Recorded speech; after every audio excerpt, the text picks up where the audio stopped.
गुरुपौर्णिमेच्या पावन पर्वानिमित्त अक्कलकोट येथील श्री स्वामी समर्थ मंदिरात राज्यासह परराज्यातूनही हजारो भाविकांनी मोठी गर्दी केली आहे। पहाटेपासूनच दर्शनासाठी भाविकांच्या लांबच लांब रांगा लागल्या असून संपूर्ण मंदिर परिसर श्री स्वामी समर्थ या जयघोषाने दुमदुमून गेला आहे। भाविकांना सुरळीत दर्शन मिळावे यासाठी श्री स्वामी समर्थ मंदिर प्रशासनाने तब्बल 22 तास अखंड दर्शनाची विशेष व्यवस्था केली आहे।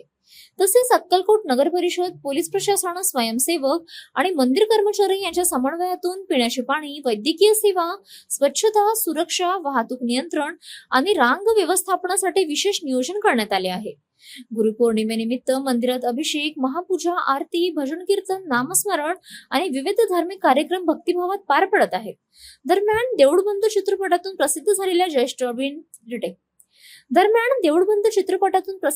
ज्येष्ठ अभिनेत्री सविता मालपेकर यांनीही श्री स्वामी समर्थाचे दर्शन घेत गुरुपौर्णिमेच्या शुभेच्छा दिल्या। भक्तिभाव, श्रद्धा आणि अध्यात्मताचा अनोखा संगम अनुभवण्यासाठी अक्कलकोटमध्ये भाविकांचा उत्स्फूर्त प्रतिसाद पाहायला मिळत आहे।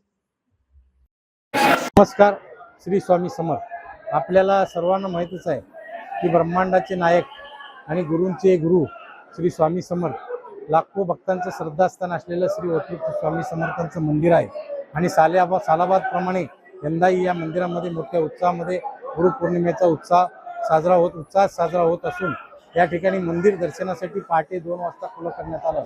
त्यानंतर नित्यनेमाने होणारी पहाटेची 5 ची काकड आरती 4 वाजता करून पुन्हा मंदिर दर्शनासाठी खुलं करण्यात आलं। तसंच पारंपरिक पद्धतीने देवस्थानच्या वतीने या ठिकाणी 6 वाजता लघुरुद्राभिषेक करण्यात आला, पुन्हा मंदिर दर्शनासाठी खुलं करण्यात आलं।